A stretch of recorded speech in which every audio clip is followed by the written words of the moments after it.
안녕하세요. 파고와 망쌤의 부부 세계 여행 김파고입니다. 저는 지금 우후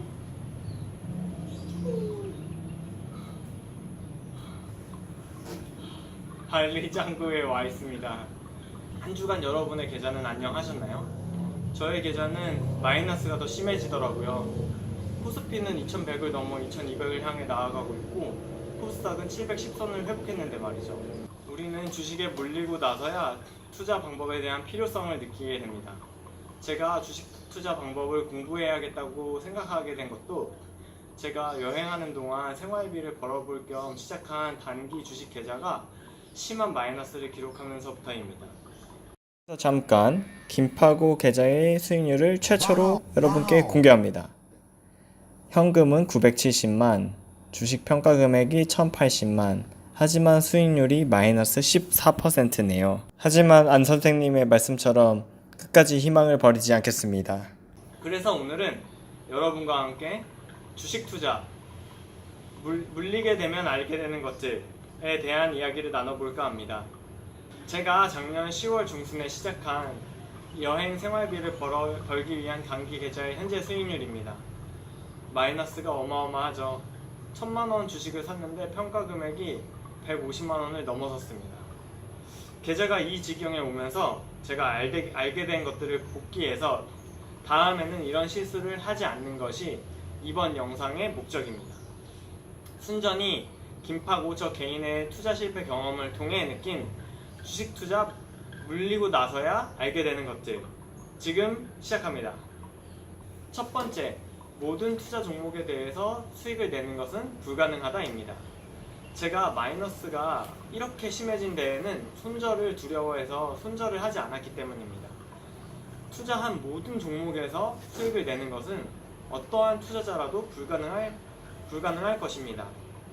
현명한 투자자는 수익을 낼 때 많이 벌고 손실이 있을 때 적은 손실로 마무리하는 것이 현명한 투자자지, 모든 종목에서 수익을 내는 것이 현명한 투자자가 아닙니다.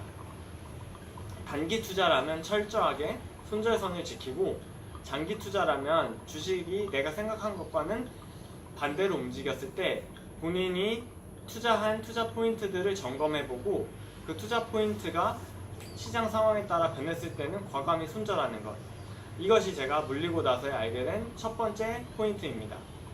두 번째, 내가 판 주식이 내가 판 후에 오른다고 해서 성급하게 다시 그 주식에 진입하지 말자입니다. 사실 내가 팔고 난 뒤에 더 올라가는 주식을 보면 배가 무척 아픕니다. 이 배 아픔, 그리고 더 수익을 낼 수 있었을 텐데 하는 자괴감, 안타까움 등 여러 가지 감정이 당신의 합리적인 투자 의사결정을 방해할 것입니다. 개인 투자자가 항상 경계해야 하는 것이 심리가 이성을 지배할 때라는 것을 생각해보면 이성적 판단이 아니라 감성적 판단으로 주식을 매수하려는 그때를 조심해야 합니다. 그래서 이럴 때는 잠시 주식 매매를 중단하고 내가 왜 이 주식을 다시 사려고 하는가를 곰곰이 생각해 보는 것이 제가 느낀 두 번째 포인트입니다. 또 세 번째, 늘 현금을 일정 비중으로 유지하고 그 현금을 이용하여 손실을 줄여나갈 것입니다. 2019년과 2020년의 주식시장을 강세장으로 보는 투자자는 거의 없을 겁니다. 대부분 약세장 혹은 금융위기의 전조라고 보는 경우가 많은데요. 이런 시장일수록 현금 비중을 늘 어느 정도 유지하는 것이 중요합니다. 저는 현재 제 계좌의 현금 비중을 50%로 유지하고 있습니다.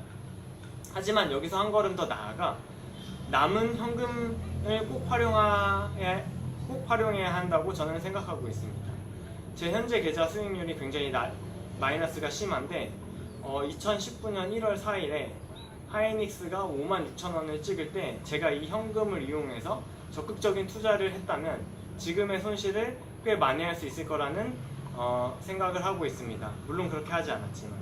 그래서 시장에 공포가 쌓일 때 현금 비중을 유지하고 있다가 그 현금을 가지고 적극적으로 활용해서 손실을 회복할 것, 이것이 제가 느낀 세 번째입니다. 지금까지 발리짱구에서 주식하며 세계여행 제2화 주식 투자 물리면 알게 되는 것들에 대해서 이야기를 나눠보았습니다. 다음 주에는 인크레더블 인디아 리시케시에서 여러분을 찾아뵙도록 하겠습니다. 다음 주에 만나요. 안녕.